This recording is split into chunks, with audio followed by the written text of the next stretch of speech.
হ্যাঁ, আজকের ভিডিওটাও এসভিএম স্ট্রিম স্কলারশিপ নিয়ে হচ্ছে। তবুও এই ভিডিওটা স্টার্ট করার আগে একটা ঘটনা শেয়ার করি, যেটা আমি রিসেন্টলি ১ দিন আগে জানতে পারি।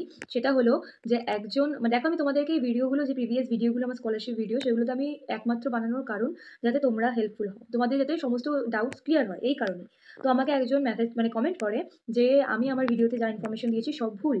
তো তার কিছু ডকুমেন্টস আমি যেগুলো বলেছি সেগুলো লাগেনি। উইথআউট তার ডকুমেন্টস ছাড়াই তার হয়ে গেছে কাজটা বিকাশ ভবনে গিয়ে। তো আমি তাকে বলব, দেখো, এই বিষয়টা আমি জানি না তুমি তোমার কি প্রবলেম শেয়ার করেছো, কি প্রবলেমের ওপর বেসিসে তোমার কোন ডকুমেন্ট দিয়ে শুধু কাজ হয়ে গেছে। তবে আমার মনে হয় আমি আমার ভিডিওতে কোনো রং ইনফরমেশন তোমাদের সাথে শেয়ার করিনি। এবং কি তোমরা নিজেরাই আমার ভিডিওর কমেন্ট চেক করলে দেখতে পারবে যে সকলে সেইটাই বলেছে, এবং যারা বিকাশ ভবনে গেছে তারাও তাদের যে পার্টিকুলার প্রবলেম, সেই প্রবলেম ওয়াইজই ডকুমেন্টস বলেছে, এবং আমিও তোমাদের কিন্তু সেম ডকুমেন্টসের কথা বলেছি। এবং আমি আমার একটা ভিডিওতে আমাকে একজন হেল্প করেছিল, সে যে জিনিসগুলো তার লেগেছিল আমি সেটাও তোমাদের সাথে তুলে ধরেছি, যে তার উইথ প্রুফ যে হ্যাঁ এগুলোই লেগেছিল। আর বিকাশ ভবনে দেখো, তোমাদের যার যার যেটা প্রবলেম, সেই প্রবলেমের বেসিসে তোমাদের ডকুমেন্টস লাগবে, এই নয় যে তোমাদের প্রপার সেই ডকুমেন্টসগুলোই লাগবে। তবে বেশিরভাগ সবারই ব্যাংক ডকুমেন্ট, ব্যাংক ভেরিফিকেশন ফেলের যে সমস্যাটা ছিল তার বেসিসে ডকুমেন্টস লেগেছে, কারোর নাম প্রবলেম ছিল তার বেসিসে ডকুমেন্ট লেগেছে। তো এই জিনিসগুলো সবার ক্ষেত্রে আলাদা।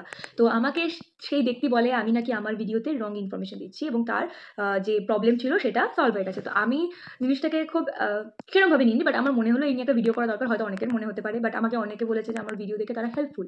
তো আমি তাকে কাইন্ডলি বলব যে দেখো, তোমার যদি মনে হয়ে থাকে আমি রং ইনফরমেশন দিয়েছি, সেটা হতে পারে তোমার মিসআন্ডারস্ট্যান্ডিং বা আমার মিসআন্ডারস্ট্যান্ডিং। কারণ হয়তো আমি তোমার প্রবলেম বেসিসে কোনো ডকুমেন্টসের কথা তোমাকে বলতে পারি। আমি বেশিরভাগ সেই সমস্ত ডকুমেন্টসের কথাই বলেছি যেটা আমার মেজর যে স্টুডেন্ট তারা যে আমাকে সমস্যার কথা জানিয়েছে, আমি তার বেসিসেই বলেছি।